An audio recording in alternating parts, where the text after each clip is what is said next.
Hello there, I'm your host Dan Rojas, and I have an 80-watt solar panel here. This is the monocrystalline cell. Polycrystalline and multicrystalline cells all basically are put together the same way. This is attached directly to a very special inverter. This is a grid-tied inverter. This is not the same type of inverter you use in your car. You can see that right now this inverter is putting 62, 63 watts through an extension cord back into our house, which is supplementing the power that we're using from the grid. So we're actually using 62 less watts. I have the solar panel hooked directly to it. The cabling on the solar panel is very short. Solar panels, this is a 12-volt solar panel system, so you don't want to have a really long wiring set up on the 12-volt configuration because you'll get too much resistance. Higher voltage travels a lot better. So I am running a 100-foot extension cord into our office, and I'm going to show you really quickly. This kilowatt meter here is coming directly from the grid-tied inverter.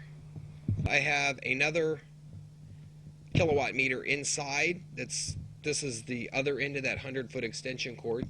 You can see that it actually is 63 watts here as well. So we're really not losing anything with that 100-foot cord. What I'm going to do is pull this meter over closer to our panel. I'm going to put it right next to it so we can see both at the same time. That's the watts being put in. So what I'm going to do is take my hand and cover up one cell like that briefly. You're going to notice that it dropped to 0 just from that one cell covered up.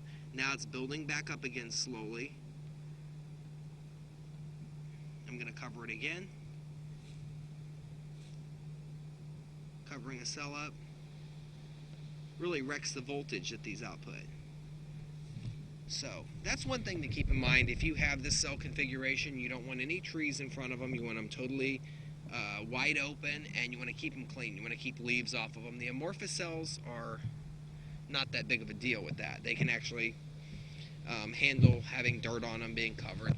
Over here I have the amorphous cell. This is a different type of cell. You can cover part of these up. You can basically have them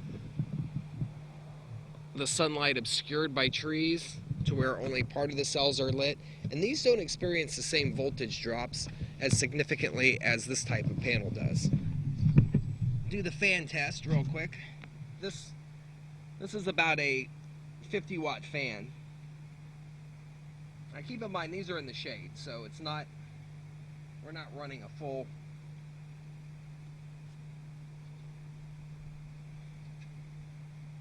So that's not at full power right now, but the fact that those panels are obscured by the trees means that they're actually doing something even though they're covered up.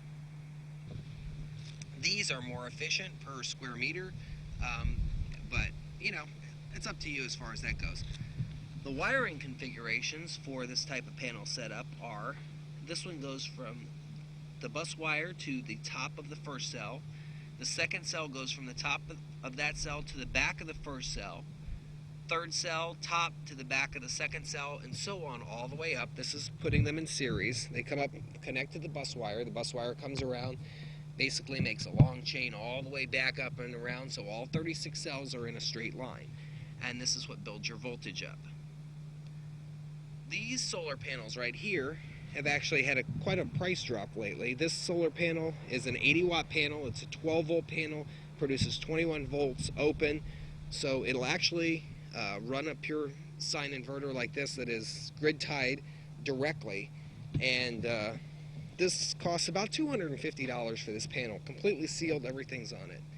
I'm your host Dan Rojas. Thank you for watching and enjoy our videos.